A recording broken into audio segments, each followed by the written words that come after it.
بسم اللہ السلام علیکم۔ میرے ایک دوست ہے، میرا ایک پیارا بھائی ہے، اس نے لنکڈ ان کے اوپر ایک پوسٹ لگائی کہ وہ کسی رات ایک جگہ سے گزر رہا تھا اور وہاں پہ اس نے ایک فیملی کو دیکھا۔ میں تھوڑا سا بھول گیا ہوں کہ اس نے گاڑی میں ایک فیملی کو دیکھا یا اس نے موٹر سائیکل پہ ایک فیملی کو دیکھا جن کی گاڑی یا موٹر سائیکل خراب ہو چکی تھی، لیکن اس کے اندر میاں بیوی اور کچھ بچے شامل تھے، اور اس کا دل کیا کہ یہ ان کی مدد کرے۔ لیکن جیسے ہی اس کے دل میں آیا کہ یار میں ان کی مدد کروں، وہیں پہ اس کے دل میں ایک دوسرا کنفلکٹنگ خیال آیا کہ کہیں میں ان کی مدد کرنے کے لیے گیا اور یہی لوگ ان لوگوں میں شمار ہوئے جو کہ 2 نمبر لوگ ہوتے ہیں، یعنی کہ وہاں یا تو انہوں نے کوئی یہ ٹریپ سیٹ کیا ہوا ہے کہ کوئی ان کی مدد کے لیے رکے اور یہی اس کو لوٹ لیں، یا پھر ایک ایسا ٹریپ ہے کہ ان کے پاس کوئی مدد کے لیے آئے تو کوئی ان کا ساتھی پیچھے سے آئے اور وہ آ کے ایمبوش کرے۔ 10 قسم کے خیالات اس کے دل میں آئے اور اس نے سوچا کہ یار میں ایک اچھا کام کرنا چاہتا ہوں، لیکن یہ اچھا کام کہیں میرے گلے ہی نہ پڑ جائے۔ تو اس نے فوراً اپنا راستہ دوسری طرف اختیار کیا اور چلا گیا، لیکن وہ دل میں ملامت کرتا رہا کہ کیسے حالات آ چکے ہیں کہ چند ایک دھوکے باز لوگوں کی وجہ سے ہم اچھے لوگوں کی بھی مدد نہیں کر پاتے۔ اور اس نے پھر یہی چیز لنکڈ ان کے اوپر شیئر کی، جس پہ میں نے اس کو 2 باتیں لکھی۔ میں نے کہا کہ پہلی بات تو یہ کہ تمہارے لیے خوشخبری یہ ہے کہ تمہارے اندر انسانیت زندہ ہے، تم نے اس طرح کی خواہش کا اظہار کیا تو الحمدللہ تم نے دل میں برائی کو برائی سمجھا، اچھائی کو اچھائی سمجھا، اللہ تعالیٰ تمہیں اس کا اجر اور ثواب عطا کرے۔ اور میں نے اسے دوسری بات یہ لکھی کہ جب تمہیں اللہ تعالیٰ ایک ایسی پوزیشن پہ لے آئے جہاں پہ تمہارے پاس اتنا مال ہو اور اتنی طاقت ہو، تمہارے پاس فرض کرو ایک ویگو ڈالا ہے، ویگو بلا وجہ ہم نے نام لیا، ہم کہتے ہیں بڑی ایک گاڑی ہو جس کے اندر تمہارے پاس گارڈز ہوں، جس کے اندر تمہارے پاس اسلحہ ہو کہ تم اپنے خود کا بھی دفاع کر سکو، دوسرے کا بھی دفاع کر سکو۔ اس کے علاوہ اگر کسی کی موٹر سائیکل خراب ہے، اٹھا کے موٹر سائیکل اس میں رکھ لو، اس کو جو ہے پمپ تک پہنچا دو یا میکینک کے پاس پہنچا دو، فیملی کو بھی اس میں بٹھا لو، یا اگر کسی کی گاڑی خراب ہے تو تم اس کو ٹو کر دو۔ جب تک تمہیں اللہ تعالیٰ یہ مقام نہیں دیتا تو اپنی اس خواہش کو زندہ رکھو، جب تمہیں یہ مقام دے دے تو اپنے سے نیچے والوں کو دبانا مت، بلکہ اپنی ان نعمتوں کا فائدہ ان کو پہنچانا۔ لیکن اتنا جان لو تم بھی اور آپ سب بھی، اور یہ بات میں اپنے آپ کو بھی کہہ رہا ہوں کہ بے شک ایک مسلمان کے اوپر فرض ہے کہ وہ امر بالمعروف و نہی عن المنکر کرے، یعنی کہ برائی سے روکے، چاہے ہاتھ سے، چاہے زبان سے، یا اپنے دل میں اس کو برا جانے، اور اچھائی کا حکم دے، چاہے وہ ہاتھ سے، چاہے وہ زبان سے، چاہے اپنے دل میں اچھائی کو سمجھے۔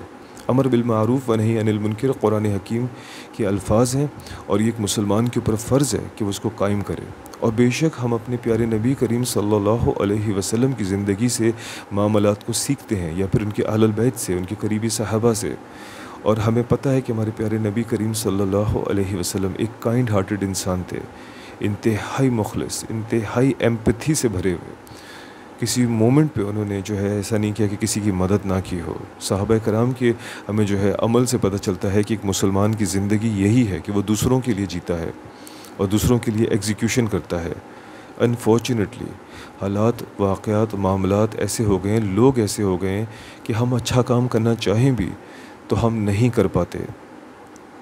میں نے اپنی زندگی میں کئی دفعہ ایسی چیزیں اللہ کی رضا کے لیے کی، کیونکہ میرے والدین نے مجھے ایک اچھی تربیت دی، مجھے دین کا اتنا شعور نہیں تھا لیکن تربیت میری اچھی تھی، میں بہادر تھا۔ میں نے ایسے کاموں کے اندر اپنے آپ کو انوالو کیا جن کو میں آج سوچتا ہوں تو مجھے احساس ہوتا ہے میں نے کیوں کیا۔ میرے پاس بے شک میرے جو ٹو ڈو لسٹ ہے زندگی کی، یا میرا ایک جرنل اگر بنایا جائے کہ تم نے کیا کیا کام کیا، تو اس کے اندر ایک انٹری درج ہو گئی ہے کہ عمیر تم نے یہ بھی کیا تھا، لیکن اگر میں اس کو دیکھوں، اس کو غور کروں، تو اللہ اگر مجھے بچاتا نہیں تو میں تو مارا گیا تھا اس مومنٹ میں۔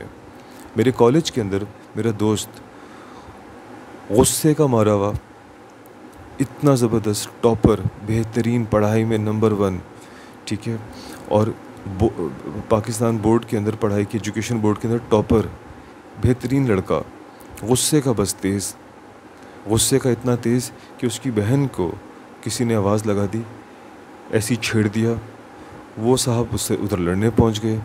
بوائز کالج ہمارے کالج کے اندر خواتین تھی نہیں، پہلی دفعہ انڈکٹ کی تھی، تو کوئی 1000-2000 لڑکوں کے کالج کے اندر کوئی 20-30 لڑکیاں تھیں، اس میں سے اس کی ایک بہن تھی. آواز لگا دی، غصہ آ گیا. بھائی کیوں غصہ آ گیا؟ کسی کی آواز لگانے سے، کسی کی بات کرنے سے آپ کے اوپر کوئی بات چپک نہیں جاتی. ان کو غصہ آ گیا، وہ وہاں چلے گئے.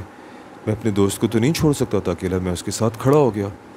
اس نے شخص نے آگے سے میرے دوست کو ایک گالی دی، اس نے اس کو رکھ کے تھپڑ مارا اور وہ کوئی تقریباً 50-60 لڑکے ہمارے اوپر چڑھ گئے. میں نے اپنے دوست کو ایسے کر کے گلے لگایا اور اس کو پش کرتا ہوا کوئی 10-20 فٹ پیچھے لے گیا. یہ تو اللہ نے مجھے بچایا، ورنہ میری کمر تھی ان لوگوں کی طرف.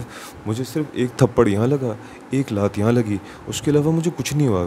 ایسے جیسے کہ فرشتوں کے ذریعے اللہ تعالیٰ نے میری جسم کو بچا لیا مار کھانے سے اور مجھے کوئی تکلیف نہیں پہنچی. لیکن وہاں پہ پھر ٹیچر آ گئے، ٹیچر نے ہم لوگوں کو جدا کیا.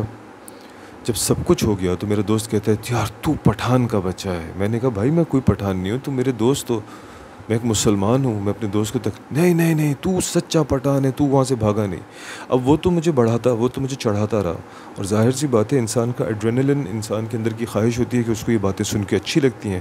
اس وقت تو بڑی اچھی لگیں. آج میں سوچتا ہوں اس بیوقوف کی نادانی کی وجہ سے وہ خود بھی مارا جاتا، میں مارا جاتا.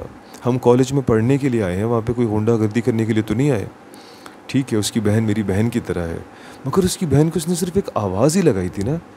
ہاتھ پکڑتا، کوئی خدا نہ خواستہ اس کو کہیں گھسیٹ کے لے کے جاتا، پھر تو میں بھی مارتا. لیکن صرف آواز لگائی تھی. کیا فائدہ اس طرح کی بہادری دکھانے کا؟ آواز لگانے کے اوپر آپ چلے جاؤ. اس کو تو چھوڑو، میں کتنا بیوقوف ہوں. میٹرو کے اندر، ہمارے لائنز ایریا میں جو میٹرو تھا، ہماری ایک جاننے والے ہمارے ساتھ وہاں پہ شاپنگ کے لیے گئے ہوئے تھے. اس بچی کی اپنی غلطیوں کی وجہ سے اس کی زندگی کے اندر اتنے اتار چڑھاؤ ہیں. لباس صحیح نہیں پہنتی، وہاں پہ وہ پھر رہی ہے. خوبصورت اس کو اللہ تعالیٰ نے بنایا ہے اور اس کے اوپر گورے چٹے جسم پہ تنگ پھنسے ہوئے لباس پہنے ہوئے ہیں. وہاں پہ لڑکے اس کو چھیڑنا شروع ہو گئے. اور وہاں پہ تو باقاعدہ چھیڑ رہے تھے. تو میں وہاں پہنچ گیا، میں نے وہاں شور کیا، میں نے ان کے ساتھ لڑائی کر لی. وہ تو اللہ نے عزت رکھی، وہاں پہ معاملہ ادھر ادھر ہو گیا، رفع دفع ہو گیا. لیکن بعد میں میرے والد نے مجھے سمجھایا. انہوں نے کہا بیٹا ٹھیک ہے تم نے ایک اچھا کام کیا تم نے، لیکن بات یہ ہے کہ اس کو خود جب اس بات کا احساس نہیں ہے، وہ خود نکلتی ہے اس طرح سے. تم کہاں اس کے ساتھ؟ تو وہ تمہاری کوئی بیوی تو نہیں ہے، تمہاری سگی بہن تو نہیں ہے، تمہاری نہ ہی کزن ہے. وہ تو اگلی بار بھی ایسی جائے گی. اس کو تو اسی طرح سے لوگ تنگ کریں گے، اسے تو لوگ اسی طرح سے اپروچ کریں گے. تم کل جو تم نے لڑائی کی، اگر اس لڑائی میں وہ تمہیں مارتے یا مار پیٹ کرتے، جس طرح کے پاکستان کے حالات ہیں، وہ تمہیں اٹھا کے لے جاتے یا تمہیں قتل کر دیتے، تو تم نے کیا حاصل کیا؟ بات درست ہے.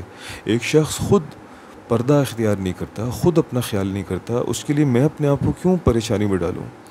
یونیورسٹی میں میری ایک منہ بولی بہن بنی ہوئی تھی، مجھ سے بے انتہا محبت کرتی تھی. اپنے گھر لے کے گئی، اپنے والدین سے انٹروڈیوس کیا یہ میرا بھائی ہے. اس کو کسی سے عشق ہو گیا.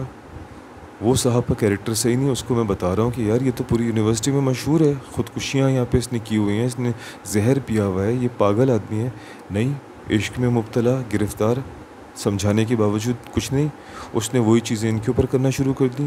کہہ دیا میں بیگ میں گن رکھ کے لایا ہوں تو میں مار دوں گا اگر مجھ سے شادی نہیں کی. یہ تو حالات ہیں. یونیورسٹی پڑھنے آئے ہو یا تم شاہ رخ خان بننے کے لیے آئے ہو ڈر مووی کے؟ میں نے بیوقوفی میں اس کو پکڑا گریبان سے اور اس کو لے گیا پرنسپل کے پاس.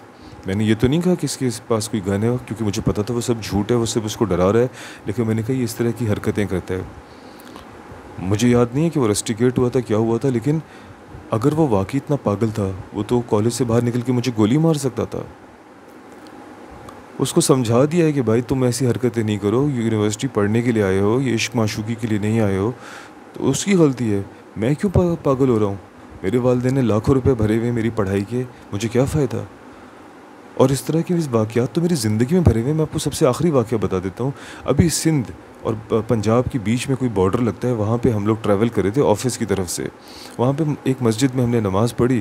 نماز کے دوران میں نے دیکھا کہ مدرسے کا جو مولوی ہے وہ وہاں پہ ایک بچے کو لٹا کے، میں نماز پڑھ رہا ہوں، میں سامنے دیکھتا ہوں بچے کو لٹا کے اس کی ٹانگیں کھول کے اس کی ٹانگوں کے پٹوں پہ زور زور سے ربڑ کے پائپ سے مار رہا ہے، اور 2 بچوں نے اس بچے کی ٹانگوں کو کھول کے پکڑا ہوا ہے. یعنی کہ دیکھو دہشت گردوں کی ایک فوج تیار ہو رہی ہے. 2 بچے جنہوں نے پکڑا ہوا ہے وہ بھی اس چیز کو انجوائے کر رہے ہیں کہ یار ہم بھی زندگی میں کبھی کسی کو ٹارچر دیں گے. پھر اسی طرح کے لوگ تیار ہوتے ہیں. میں نے نماز کے بعد اس شخص کو جا کے کہا کہ بھائی آپ یہ مت کریں، یہ تو اللہ کے دین کی خلاف ورزی آپ کر رہے ہو. کہتا ہے نکل یہاں سے. میں نے کہا یار دیکھو مسجد میں بیٹھ کے قرآن حکیم کے سامنے ایسی بات نہیں کرو. کہتا ہے میں نے تجھے کہا نا مجھے دین نہ سمجھا. میں نے کہا ٹھیک ہے میں یہاں سے جا رہا ہوں لیکن قیامت کے دن انشاءاللہ اللہ تعالیٰ تمہیں بھی ایسی ہی سزا دیں گے فرشتوں کے ذریعے. یہ سننا تھا. اس نے مجھے گالی دی. میں نے گالی سنی تو مجھے اتنا غصہ آیا, میں اس سے لڑنا شروع ہو گیا اور اتنا لاؤڈ ہو گیا کہ میرے آفس کے کولیگس کو آ کے مجھے کھینچ کے گاڑی میں جا کے زبردستی بند کرنا پڑا. اس کے بعد وہ حضرات جو ہیں مسجد سے باہر آئے اور دروازے پہ نوک کیا. مجھے لگا کہ شاید پوچھنے آئے کہ یار اس بندے نے کیا حرکت کی. تو میں باہر آیا, میں نے بتایا کہ دیکھو اتنا بدتمیز آدمی ایسے کرے. تو ان لوگوں نے میرا ہاتھ مروڑ دیا. میرے پاس ہتھیار رکھے ہوئے تھے گاڑی میں. میں چاہتا میں نکال کے ان کو مارتا لیکن میں نے نہیں کیا. اللہ تعالیٰ نے مجھ پر رحم کیا. مجھے تھوڑی سی عقل آئی. میں چپ ہو کے ادھر منہ کر لیا. میں نے میرے ساتھیوں نے آ کے مجھے پکڑ کے زبردستی گاڑی میں بند کیا, دروازہ بند کیا. وہ خود بھی اندر بیٹھے. انہوں نے کہا بھائی ہم جا رہے ہیں. اور کسی وجہ سے اللہ نے رحم کیا, ہمیں جانے دیا ان لوگوں نے. وہ بندہ بھاگتا ہوا آیا مسجد سے باہر. کہتے ہیں انہوں نے مسجد کی بے حرمتی کی, ان کو پکڑو. خیر وہ لوگ بھاگے نہیں ہمارے پیچھے لیکن ہم لوگ چلے گئے. اس کے بعد ان دونوں نے مجھے ڈانٹا. انہوں نے کہا پہلی دفعہ آئے ہو کیا پنجاب؟ یہاں پہ لوگ 10 15 20 بچے پیدا کرتے ہیں. یہ اپنے بچوں سے خود تنگ ہوتے ہیں. یہ چاہتے ہیں کہ یہ مدرسے میں جائیں اور ان کو وہاں مارا جائے. جو شخص چاہتا ہے کہ اس کے بچے کو مار پیٹ کی جائے تو ان کی خاطر آواز اٹھا رہا ہے. تو پاگل ہے کیا؟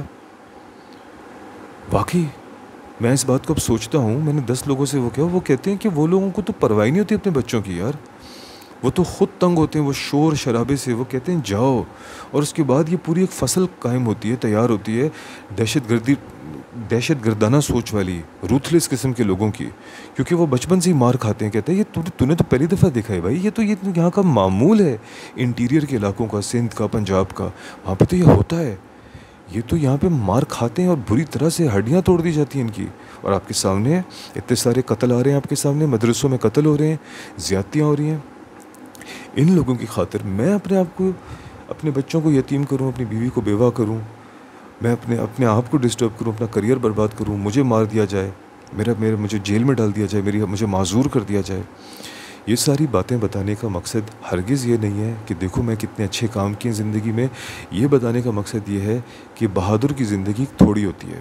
اگر بہادری دکھانی بھی ہے, اگر کھڑا ہونا بھی ہے, اپنے صرف اور صرف امیڈیٹ فیملی کے لیے کھڑے ہو. آپ کے بچے کو کوئی اغوا کرنے کی کوشش کرتا ہے, آپ کی بیوی کے اوپر کوئی ہاتھ ڈالنے کی کوشش کرتا ہے, آپ کی والدہ کو کوئی جو ہے فزیکلی ہارم پہنچانے کی کوشش کرتا ہے, آپ کی گاڑی کسی ایسے سنسان علاقے میں خراب ہو گیا, آپ کی فیملی آپ کے ساتھ ہے, کوئی آپ کے اوپر اٹیک کر دیتا ہے اور آپ کو وہاں پہ جو ہے ہیرو بننے کی ضرورت ہے, ایسے موقعوں پہ ضرور کرو. لیکن اب سے جس طرح کے حالات ہیں انجان لوگوں کے لیے, جہاں پہ آپ کو مسئلے کا نہیں پتہ کہ کیا مسئلہ ہے, بے وجہ ہیرو بننے کی کوئی ضرورت نہیں ہے. اس سے نہ آپ کو دین کا فائدہ ہوگا نہ ہی آپ کو دنیا کا فائدہ ہوگا. برائی کو دل میں برا جانو, اور جہاں پہ معاملات آپ کو پتہ چل جائیں کہ ہاں یہاں پہ آپ کا کھڑا ہونا ضروری ہے, ٹھیک ہے, وہاں پہ چاہو تو کھڑے بھی ہو جاؤ. سب سے بڑی مثال آپ کو فلسطین کی دیتا ہوں. فلسطین کے لیے اپنی آواز کو بلند کرو, سب کچھ کرو, لیکن یہ بات جان لو کہ دہشت گردی نہیں کرنی ہے, معاملات کو اپنے ہاتھ پہ نہیں اٹھانا ہے, روڈوں پہ نہیں نکلنا ہے, اس طرح سے سڑکیں نہیں بند کرنی ہے, اپنے ملک کو اور اپنی سکون کو برباد نہیں کرنا ہے, اپنی گورنمنٹ کے اوپر جو ہے بھروسہ رکھنا ہے, ٹھیک ہے. آپ نے اس برائی کے اوپر سمجھنا ہے کہ مسلمانوں کے اوپر یہ برا وقت ہماری اپنی حرکتوں کی وجہ سے ہے. اس کا سب سے بڑا سلوشن یہ ہے کہ سب سے پہلے اپنے دین کو اپنی زندگی میں نافذ کرو, قائم کرو, اور اپنے ملک میں بھی قائم کرنے کی کوشش کرو, اپنے گھر میں, اپنے ملک میں, اپنے محلے میں. تب اللہ تعالیٰ آپ کو اس ذلت سے ویسی باہر نکالے گا. آپ اس ذلت میں ہو ہی اپنی وجہ سے, ورنہ کھانا پینا چھوڑ دینے سے, روڈوں پہ نکلنے سے اور ڈیجیٹل میڈیا کے اوپر ویڈیوز ڈالنے یا باتیں کرنے سے یہ جنگ نہیں رکے گی. سب کچھ آپ نے کر کے دیکھ لیا, وہاں پر بچے مرنا نہیں ختم ہوئے, وہاں پہ ظلم چل رہا ہے کیونکہ مسلمان کمزور ہے. تو بی کیئرفل, اپنے گھر والوں کو, اپنے آپ کو خطرے میں, مشکل میں, مصیبت میں مت ڈالو, اور اللہ تعالیٰ کو ہمیشہ خوش کرنے کی کوشش ضرور کرو, لیکن کبھی بھی خطرے کو ہاتھ میں نہ لو, نہ ہی خود دہشت گرد بنو, نہ ہی ایسی ایکٹیویٹیز کو پروموٹ کرو. بات اچھی لگی تو شکریہ, کوئی غلطی ہو گئی ہو تو اللہ تعالیٰ مجھے معاف کریں. جزاک اللہ خیر. السلام علیکم.